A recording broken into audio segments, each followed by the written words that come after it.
Hey, this is Kev from Blender Binge, back with another video for you. This time we're going to be making this really cool red blood cell and white blood cell animation medical thingy that just looks really cool. And it's going to be done in EEVEE so it renders fast and all that. Ready? Let's go.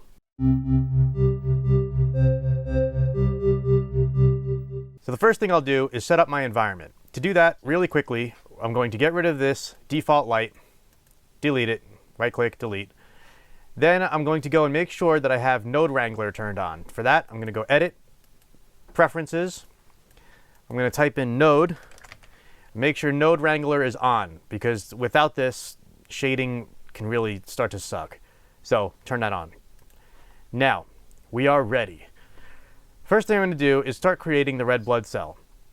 I'm going to make use of default cube that everyone likes to delete, but not me, because I'm going to use it. So what I'm going to do is select it. I'm going to hit Control-3 on the keyboard. And what that does is if you look over here and you look at this little modifier thingy, it gives me a subdivision surface. It just turns this on. With the 3 corresponds to the view 3. So it just does that. So with that, I'm going to hit Apply. And then I'm going to select this thing and I'm going to shrink it down. So you can go over here and use Scale. Or you can hit Shift Spacebar and you can say Scale. And I'm just going to pull it down.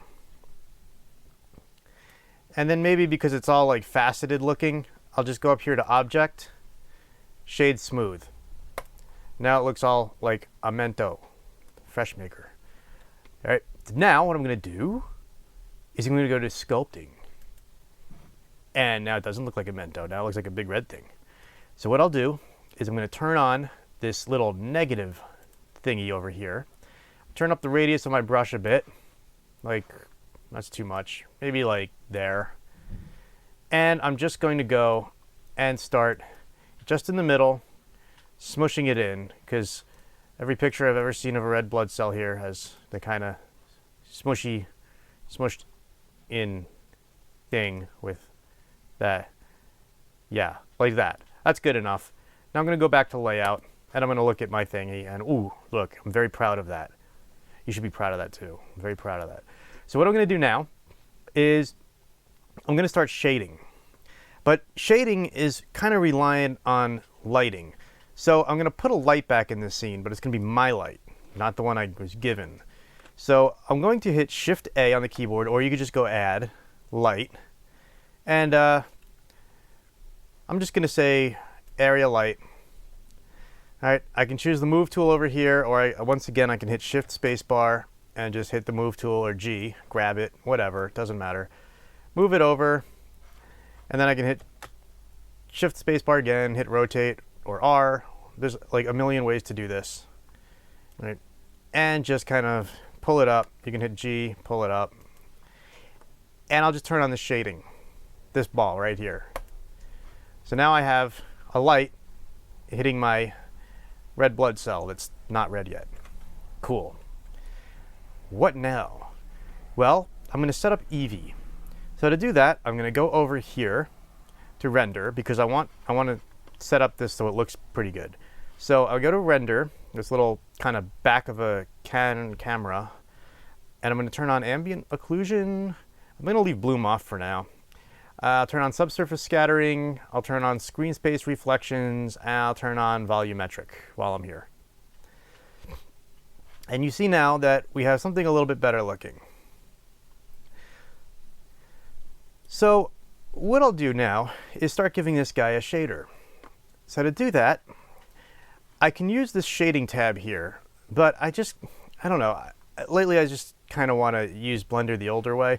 So I'm just going to go down here to this little area where my mouse turns into a plus, click and drag up, and then this little icon here, hit that and change this to shader editor, or Shift F3. And now if I select my guy, right, my red blood cell, which is still called cube, but I'm going to rename that in a minute, I now have the principled shader. So I can go ahead here, base color, and just turn it to red. Reddish. And there we go. So it's starting to look like a red blood cell. So now I can go over here to cube, double click, type in red blood cell. Wonderful. So now I think I'm going to give it a little bit of a bump color, or bump. So to do that, I'm going to go to add, or you can hit Shift A, either one. Some people love the keyboard shortcuts. Other people like that I don't use keyboard shortcuts. It's fine. I'm going to do both, whichever. And go to vector and hit bump. Okay, so we have bump. We're going to take the normal. I'll zoom up here so you can see it. The normal of bump to the normal. And then here's where having that node wrangler thing comes in. If I click on bump and I hit Control T on the keyboard, it gives me a nice little setup. And the only thing I'm going to change right off the bat is UV, because this was made from a cube and it's going to look a little funky when I start doing this. So I'm going to change that to object for now and just leave it like that. Now, here's another cool little shortcut for you. If you're on, say, like image texture, I don't want to use image texture because I'm not going to be using an image for this. I'm going to be using a procedural texture that Blender has built in. To do that, I select image texture and I can hit Shift S on the keyboard. And I think that means like swap. So I can swap this out for something else. So I'm going to go to texture and I'm going to go to Voronoi. And now that image node turns into a Voronoi texture. Pretty cool. Shift S, that does that. Cool shortcut. Learn it, love it, use it. It's wonderful. Saves the world. So with that, okay, so I'm going to take factor and plug that into height.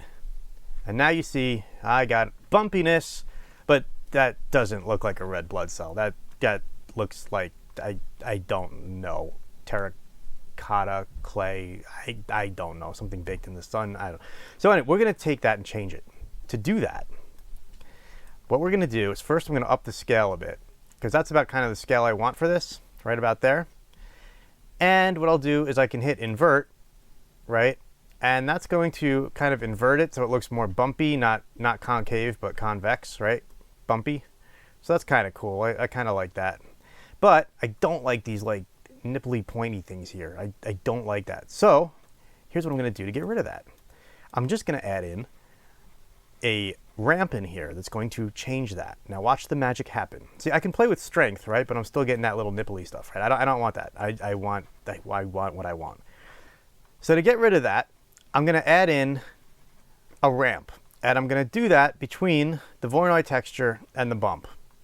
And that's going to smooth this out. So to do that, I can hit Shift A, or I can go to Add, either way, right? Converter, color ramp. And if I drop the color ramp on top of here, if I click when that line turns white, it wires itself up very nicely. And now you could see that this ramp is going to control my texture, right? So I could pull this in, push it in, do a whole bunch of cool stuff, make it look like flat or bumpy, whatever. I don't want to do that. All I want to do is get rid of nipply thing here. So what I'm going to do is I'm going to click on this white and I'm going to bring it down to some kind of grayish color, and that smooths it out. And all of a sudden it starts looking a lot more like what I want. And now I can take the strength down and I have something that looks like lots and lots of those cool shots you've seen of like red blood cells, right? And it doesn't even have to be that strong, but the point is you can play around and make it look however you want. So very cool. Now what we can do is I can play around with the color a little bit, and what I'll do with this is I'm going to change the color. So I'm going to add in a color ramp, another one. So I can just steal this one. So I'm going to click on this, right? Because I'm just about like taking shortcuts here, right? And you should be too, because it speeds up your workflow. Click on this, hit Shift D, move it up. Done. So I don't have to go to Add and Shift A, all that other stuff. I just steal this. I'm borrowing it. It's my own. Okay. So I'm going to go to color. I'm going to take color and go into base color. And look at that. Beautiful, right? That's just wonderful. So what I'll do is, just to show you what this does, what I'm doing with this is I'm going to take this and I'm going to make this like a stupid iridescent green color. Oh, it looks like a lizard, right? Ooh. So maybe if you're doing like V and got like lizard people, maybe they have like green blood cells. I don't know, right? And I'm going to take this black, okay, click in there and make that like, I don't know, the opposite. Sure, why not? And now you can see that you can change this by the factor, right? Factor, I can go pure this way, or I can go pure that way. But I don't want to do it that way, right? That's boring. That's just kind of like mixing the colors in. I want to control it based on the angle. So what I'm going to do, check this out. Shift A, I'm going to add in a input, and that input is going to be layer weight. What layer weight does is it gives us a Fresnel, okay? Fresnel shader, or facing. I'm going to use Fresnel. Take that in, and if I put this factor 0.5, you could see on the edges where the angle is most facing away, it turns green, this color, and where it's facing directly on at like 0. So like from the camera, this would be like head on is like 0 degrees, and this is like more toward like 180 degrees. You can see that as it faces away, it turns green, and as it faces directly at it, it's the red color, right?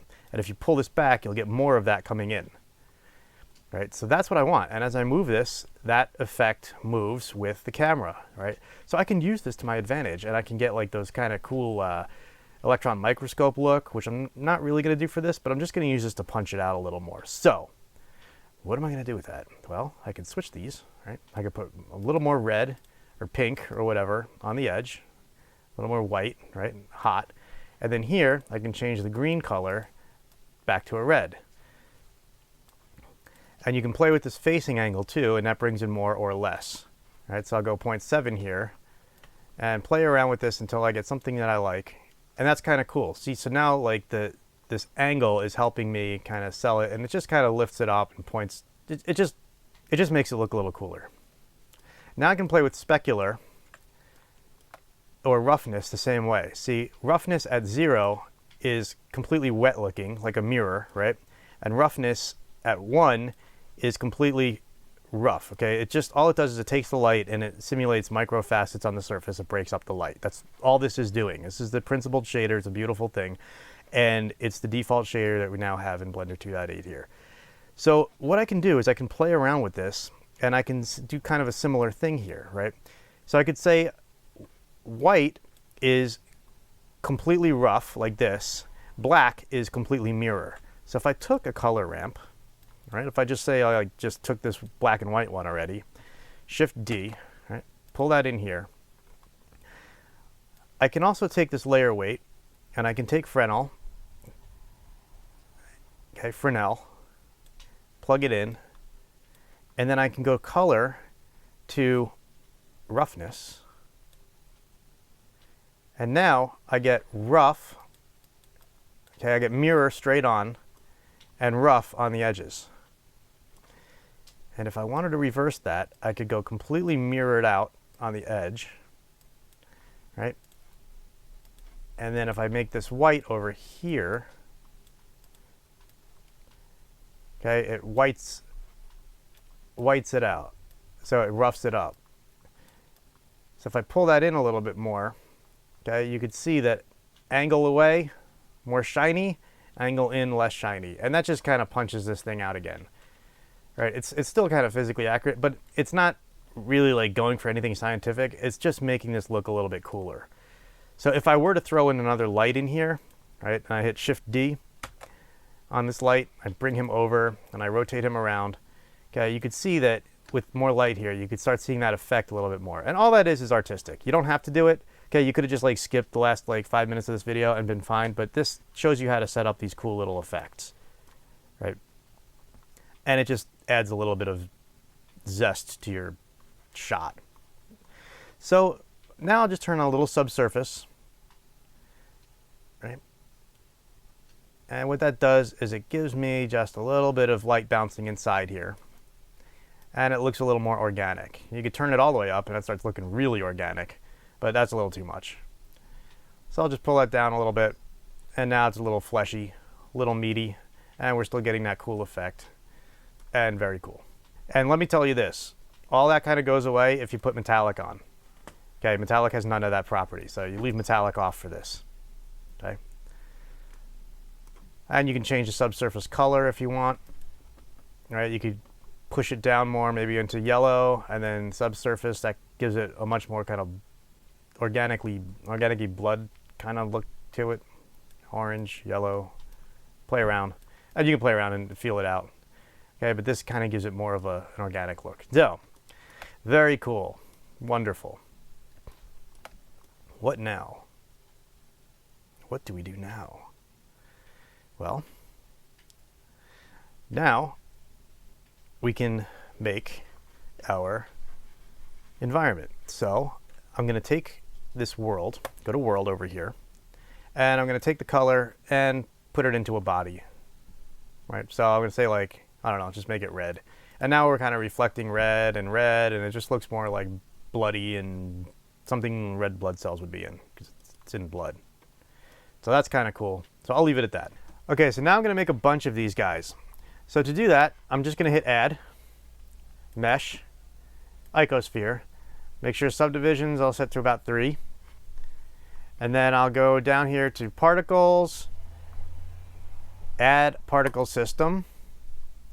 Number, I'll put it about, I'll put about 80. Start, I'll put at, or start is 1, end is 1. Now I see a bunch of these. Okay, emit from faces, that's good. Lifetime, I'll put to about 1,000, so they don't die on me, even if I extend my time frame for a while. And I'll say random, I'm gonna uncheck random, and I'm gonna say particles per face, 1. And I know I have more than 80 faces on this thing, so I'm not gonna get any duplicates. Now I'll shake velocity here, turn that down to 0, right? We don't want that, we just kind of want it to stick there. I can turn on rotation, hit randomize, we're not going to see it yet. I'll go to render, and here's where the magic happens, right? So render as halo, I'm going to change halo to object, and I'm going to change instance object to red blood cell. And now you look at here, we have red blood cells on faces of our object.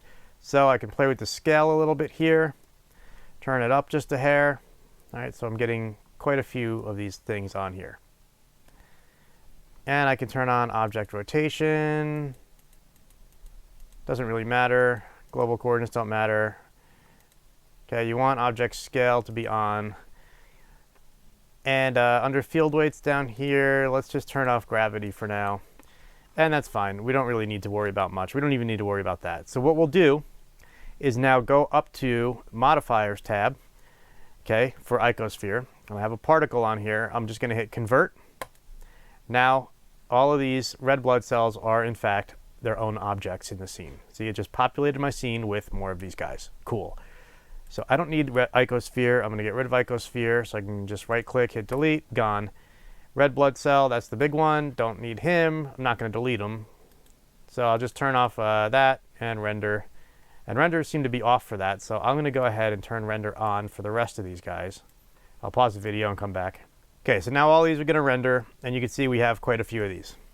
And they look pretty cool. So, what can I do with this? Well, I can go ahead now, and I can select, so let me move my camera out. Okay, I think I somehow moved my camera in there. Let's move him out a little bit. All right, so I'm going to go ahead and select all of these guys. B, select. I'm going to hold down Shift. Let's see, hit B again, Shift, deselect all this. B, deselect, deselect those. Just want these selected. Object, rigid body, add active.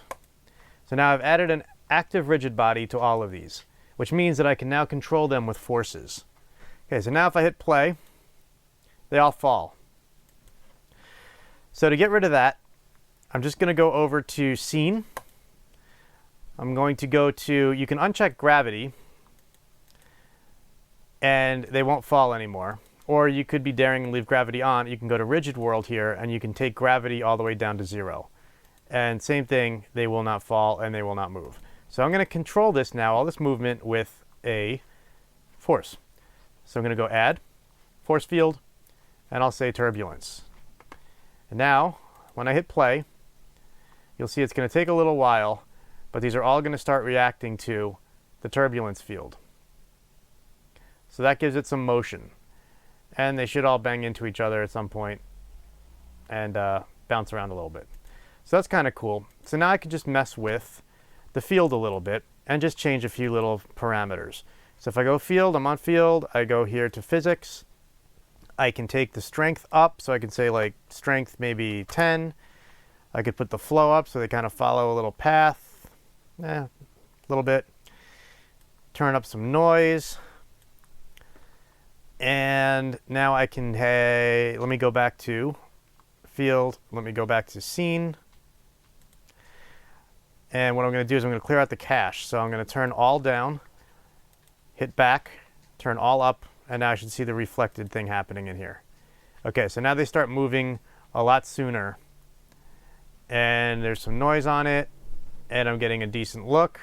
So now I can hit my camera. I can hit 0. I can go in here. I can hit lock to camera view. If you don't see this, hit N. There it is. Okay, lock to camera view. I can go and find a decent camera angle. All right there. That's probably pretty good. Okay, I hit play. I have some movement. All right, flowing around. And what I can do now is I can go in, I can grab some of these guys. Right, I don't want anything but my, so let me turn off lock camera view. Okay, I'm gonna grab some of these guys, make sure I don't grab anything else. I don't want anything else but these guys. So hit B, drag. Okay, I'm gonna hit Shift D, and I'll bring them around a little bit. Shift D, Shift D, Shift D, Shift D, Shift D. Cool. And now I should have a lot more in my scene. Okay, so now when I hit play, they'll react slower because there's a lot more, but they're all going to start moving around. And I could fix my camera a little bit. So let me go turn on lock camera to view, maybe rotate a little bit. Maybe zoom in. And now I have something a little more interesting to look at. Do one last thing is I can go to cache over here under scene, and I can hit bake, and then I'll bake all the motion of this. So I'm going to do that, and I'm going to come back, and I'm going to pause it. When I do that, come back, and we'll see what happens. So I'm going to go ahead and add in an empty. I'll say sphere. That's fine. That's huge, so I'll scale it down by hitting S and pulling it down. And now what I'll do is I can go to EEVEE, and I'll turn on depth of field, and that just blurs everything out. And now what I'll do is go to camera down here, go to depth of field, focus on object. I will say empty. And now I'll change f-stop from 128, which is really, really, really, really far depth of field. I'll change that down to like 2. Okay, so now I have a really cool depth of field here. And it's giving me that nice shallow look. And I'll take the empty and I can bring them forward. And you see if I hit G for grab, I can kind of position them by this guy. They're out here. And you can float around, and you can see you could start moving your depth of field. So you could animate this guy if you want, moving over time and get a different depth of field look. So let me lock camera to view, unlock, move this up, lock it again. Here we go. So G, grab, and you can see that as you move, you're getting different depth of field. So we can go ahead, hit play, and you can see this rendering, and now you got a cool look. And if you want to extend the depth of field, all you have to do is change this now. F-stop, you could do like 5.6, okay, and that just gives a blur in the background. This stuff's more in focus, and you can play around and get different look. I'll leave focal length at 50 millimeters or at nifty 50, and that should be pretty good. So let's go ahead and render this and see what it looks like. So to do that, I'll just go render image, or hit F12. See, it renders pretty quickly. Pretty cool. So we're getting a cool, like, nice looking shot. Lastly, what we can do is add in a little environment. So I'll go ahead and make this environment a little bit more interesting by going from object to world. I'll go on background here, and I'm going to hit Shift S. I'm going to hit texture, and I'm going to hit noise texture. And now I'm going to throw this into volume, and we get volume in here, and that's kind of cool. And then I'm going to control the color by putting a color ramp in here. So I'm going to hit Shift A or go to Add, Converter, Color Ramp, drop that in. And now I'll say this, I'll turn to a kind of a red color, maybe a bit darker.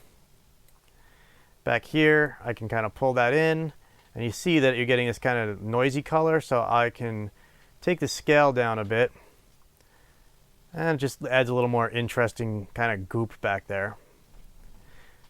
All right. So you don't have to go and model of an artery wall or anything, just kind of have it really blurred out. You can add some more detail to it or less detail to it, and it just makes it more interesting looking. And then some of this stuff back here kind of fades out as well. So we want that, we like that. Lastly, what I can do here too is I can change my shadows inside of EEVEE to a higher bit depth if I want. Turn on soft shadows, and I get a kind of just a little bit nicer feel. And we can go with that. So let's render this out. So what I do there is go to Scene, or go to Output, Temp, and I'm just going to say RBC toot.mp4, enter, accept. Then I'm just going to go here, File Format, change that to FFmpeg video, encoding, I'll say H.264 in MP4. And that should be good. And then I'm going to go to render animation. Okay, because we have 24 frames, 250, that's good. 1920 by 1280, fine. And we're going to render it out, and I'll come back when it's done. So we're back, and here's the render. Not too shabby. You can see here that there's some stuff in the background that definitely needs higher sampling for rendering. But other than that, you kind of get the gist, and it works. It works pretty well. Now the second one I did here, I pumped it up a lot. So I pumped up the lighting, made it a little more contrasty, added some more fog in there, just a little more volumetrics, and added in the white blood cells and stuff. And I think this one is definitely more in line of where I would want to take this. I animated the camera, animated some of the background. So here I'll show you the white blood cells are simply just a subdivided cube, again, subdivided a few times, with a texture on it, and that texture is simply just clouds with just a normal, very low setting, and it just pumps it out and pushes it all out. And being that they're kind of in the background here, a little blurred out, it didn't matter too much. Lighting I just took up and pumped up a little bit, and then the world, you can see here, all I did was animate the rotation of it, and that just kind of adds a little more punch to it. And then all I did too was animate the camera moving in. And there you go. So hopefully that helps. If it does, hit like, subscribe, share it, and hit that little bell notification so you see when I make more of these. And I'm just going to keep going. Thanks. Talk to you later.